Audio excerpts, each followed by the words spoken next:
Hello friends, வணக்கம். மனுஷனுக்கு ஒரு சாபக்கேடான விஷயம்னா, ஆ மன்னிச்சிருங்க. நான் நெறைய பேரு ஆலோசனையில வந்து புலம்புற விஷயங்கள வச்சு பார்க்கும்போது, மனுஷனுக்கு ஒரு சாபக்கேடான விஷயம்னா, இந்த காமம் அப்படின்ற உணர்வோ, அப்படின்னு தோணுது. ஏன்னா, சில பேருக்கு இந்த காம உணர்ச்சிகள் பூர்த்தி அடையும் பொழுது, அதுக்கு சரியான பார்ட்னர் கிடைக்கும்போது, அது ஒரு வரமான வாழ்க்கையா அவங்களுக்கு அமையுது.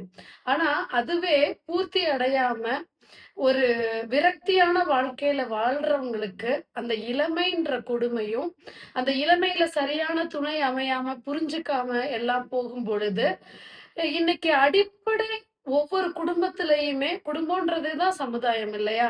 சமுதாயத்தின் அடிப்படை பிரச்சனையும், அந்த காமம்ன்ற பிரச்சனையில தான் ஸ்டார்ட் ஆகுது.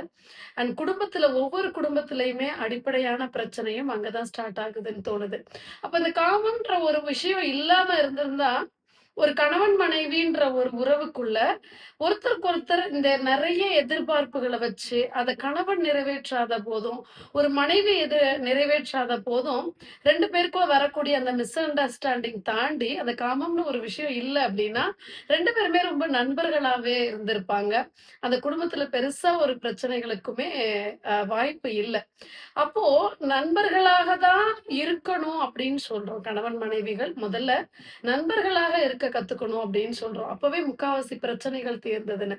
அப்போ அந்த காமம்ன்ற ஒரு உணர்வு நம்ம ஒருத்தர்கிட்ட எதிர்பார்த்தும், அது ஃபுல் திருப்தியா கிடைச்சா மட்டும் தான், உங்களுடைய ஒவ்வொருத்தருக்கும் ஒவ்வொரு மாதிரி இல்லையா காம உணர்ச்சிகள். அப்போ நீங்க எதிர்பார்த்து உங்களுடைய பார்ட்னர்ட்ட எதிர்பார்த்தும் கிடைச்சும் கூட, கிடைக்காமல் இருந்தும் கூட, அது ஃபுல்ஃபில் ஆகக்கூடிய ஒரு விஷயம் கிடையாது.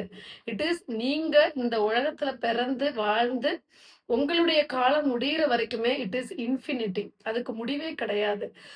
அப்படி உங்களுடைய உடல் சார்ந்து, உங்க உணர்ச்சிகள் சார்ந்து, உங்களுக்கு ஒரு புரிதல் இருந்ததுன்னா, அத உங்க பார்ட்னர் நிறைவேற்றல, உங்க பார்ட்னர் அத சாட்டிஸ்ஃபைட் பண்ணல, அப்படின்ற ஒரு கோபம் உங்களுக்கு வராதுன்னு நெனைக்கிறேன்.